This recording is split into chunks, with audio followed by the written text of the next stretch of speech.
Hi hello నమస్తే. నేను మీ కట్టా Karthik. Betting యాప్‌ల ప్రమోషన్‌లో కేసుల్లో ఇరుక్కున్న యాంకర్ శ్యామల బయటికి రాలేదు గానీ, ఆమెకు సంబంధించిన న్యూస్ మాత్రం ఒకటి బయటకొచ్చింది. ఆమె అడ్వకేట్ ద్వారా హైకోర్ట్‌ని అప్రోచ్ అయ్యారు. తన మీద పెట్టినటువంటి కేసును క్వాష్ చేయాలి. తన మీద నమోదు చేయబడ్డటువంటి ఎఫ్ఐఆర్‌ని క్వాష్ చేయాలని చెప్పేసి ఆమె హైకోర్ట్‌ని అప్రోచ్ అయినట్టు మనకి సమాచారం అంతా ఉంది. సో, హైకోర్ట్‌ని అప్రోచ్ అయినటువంటి యాంకర్ శ్యామల గారు వైసీపీ అధికార ప్రతినిధి అయినటువంటి శ్యామల గారికి స్ట్రెయిట్‌గా కొన్ని క్వెషన్‌లు నేను వేయదలుచుకున్నాను. శ్యామల గారు, మీ మీద పెట్టిన ఎఫ్ఐఆర్‌ని క్వాష్ చేయాలని చెప్పేసి మీరు హైకోర్ట్‌ని అప్రోచ్ అయ్యారు గదా! మీరు ప్రమోట్ చేసిన యాప్‌కి ఓనర్ ఎవడో మీకు తెలుసా? Question number 1. మీరు ప్రమోట్ చేసిన యాప్‌కి ఓనర్ ఎవడు? ఆ యాప్ ఎక్కడ క్రియేట్ చేయబడింది? మన దేశంలోనే క్రియేట్ చేయబడిందా? వేరే దేశంలో క్రియేట్ చేశారా? చెప్పగలరా బయటకొచ్చి మీడియా ముందుకొచ్చేసి? Question number 2. మీరు మీడియా ముందుకు ఎందుకని రావట్లేదు? అంతకుముందు గతంలో మీడియా ముందుకు విరివిగా వచ్చేవాళ్ళు. ఆంధ్రప్రదేశ్‌లో ప్రభుత్వం మీద మాట్లాడేవాళ్ళు. మీ మీద కేసులు నమోదైన తర్వాత ఇప్పటికి 2 కేసులు మీ మీద నమోదైనయి.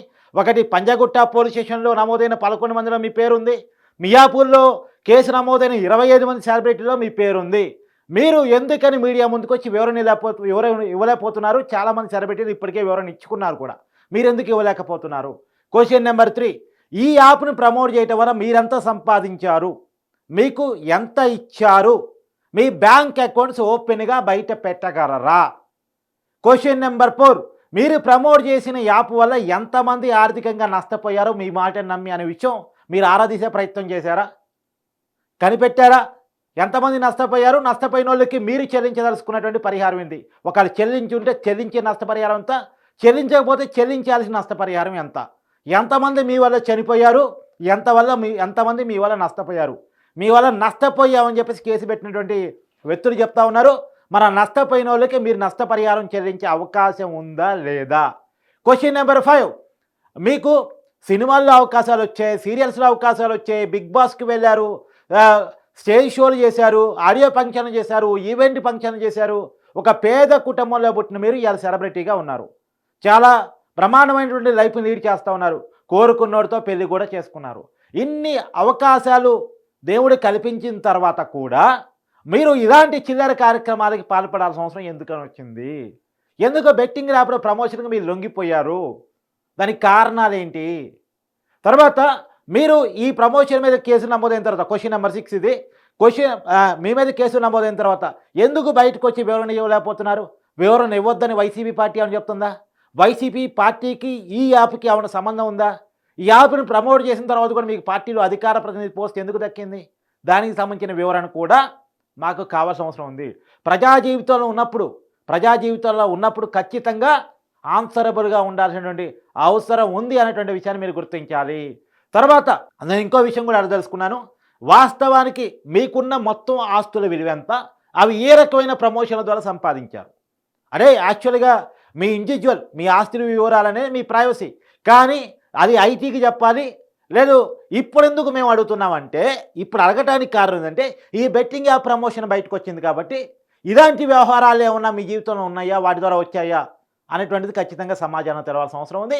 మీ వల్ల నష్టపోయినోళ్ళు ఉన్నారు కాబట్టి, వాళ్ళకి నష్టపరిహారం కావాలని మాలాంటి వాళ్ళు డిమాండ్ చేస్తున్నాం కాబట్టి, తెలవాలని మేము కోరుకుంటున్నాం. ప్రజా జీవితంలో ఉన్నప్పుడు పారదర్శకంగా ఉండాలి, ఓపెన్‌గా ఉండాలి. వ్యక్తిగత జీవితం కంటే కూడా ప్రజా జీవితం చాలా ముఖ్యమైంది. మీరు ప్రజా జీవితంలోకి వచ్చారు, పార్టీలో అధికార ప్రతినిధి స్థాయిలో ఉన్నారు కాబట్టి మిమ్మల్ని అడగాల్సి వస్తుంది శ్యామల గారు. అందులో బెట్టింగ్ యాప్ల కేసులో మీరు బుక్ అయ్యారు కాబట్టి అడగాల్సి వస్తుంది. మేము అడగకపోయినా రేపు ఈడీ అయినా అడిగిద్ది అనుకున్నది వేరే విషయం. కాబట్టి అరెస్ట్ అవుతారన్న సమాచారం బయటికి రాగానే, అరెస్ట్ అవుతారు అనేటువంటి భయం బయటికి రాగానే యాంకర్ శ్యామల ఇప్పుడు హైకోర్టుని ఎఫ్ఐఆర్ క్యాచ్ చేయమని చెప్పేసి అప్రోచ్ అయినట్టుగా మనకు తెలుస్తూ ఉంది. సరే, హైకోర్టుకి ఆమె వెళ్ళింది కాబట్టి కోర్టులో ఆమెకేం దక్కిద్ది అనేటువంటిది కోర్టు పరిధిలో ఉన్న అంశం కాబట్టి మనం అది దక్కిద్దా లేదా మనకు తెలీదు.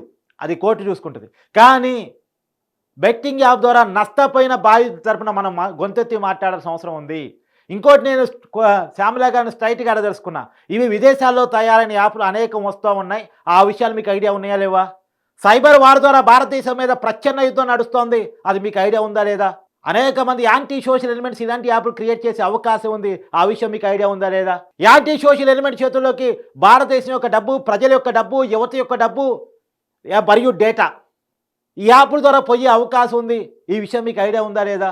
ఎందుకు ఇన్ని విషయాలు చర్చించబడుతున్న సమాజంలో రోజు బెట్టింగ్ యాప్ల వల్ల లేదు పలానా గేమింగ్ యాప్ల వల్ల లోన్ యాప్ల వల్ల కుటుంబాలు కుదిరైపోతున్నాయి, వ్యక్తులు చనిపోతున్నాయనే వార్తలు వస్తున్నప్పటికీ కూడా మీరెందుకు ఈ రకమైనటువంటి యాడ్ ప్రమోషన్ చేశారు అన్న దానికి ఖచ్చితంగా వివరణ కావాలి యాంకర్ శ్యామల గారు. మీరు చదివే మీరు మీరు ఉన్నటువంటి పార్టీలో, ఆ పార్టీ నడిపే ఛానల్‌లో, ఆ పార్టీ నడిపే పేపర్‌లో కూడా రోజు న్యూస్ వస్తది. ఎవరో ఒకళ్ళు చనిపోతున్నారు ఈ బెట్టింగ్ యాప్ల వల్ల, గేమింగ్ యాప్ల వల్ల, లోన్ యాప్ల వల్ల అన్న విషయం. మీరు అది చూడట్లేదా? చూసినా నాకెందుకు నా డబ్బు మాత్రమే కావాలని అనుకున్నారా? ఈ విషయాలకి స్ట్రెయిట్‌గా నేను యాంకర్ శ్యామల గారిని క్వెషన్స్ అడగదలుచుకున్నాను. మేడం దయచేసి బయటికి రండి. మీరు ఖచ్చితంగా సమాధానం చెప్పాలి, చెప్పి తీరాలి ఈ సమాజానికి. ఎందుకంటే ఇప్పటికే సెలబ్రిటీలంతా కూడా వరుసగా స్పందిస్తూ ఉన్నారు, క్షమాపణలు చెప్తా ఉన్నారు. ఇంకెప్పుడు చెయ్యము, గతంలో చేశాము అని చెప్పేసి అంటున్నారు. వాళ్ళు క్షమాపణ చెప్పినా క్షమించదగ్గ నేరం కూడా కాదు ఇది. ఇది భారతదేశం మీద కొంతమంది యాంటీ సోషల్ ఎలిమెంట్స్ చేస్తున్నటువంటి సైబర్ వారికి సంబంధించిన విషయం అనేది నా అనుమానం. కాబట్టి ఒక దేశభక్తుడిగా, భారతీయుడిగా గొంతెత్తి మాట్లాడాల్సిన అవసరం నాకు ఉంది కాబట్టి నేను మాట్లాడుతూ ఉన్నాను. యాంకర్ శ్యామల గారు please come forward and me opinion ఖచ్చితంగా చెప్పండి, చెప్పి తీరండి.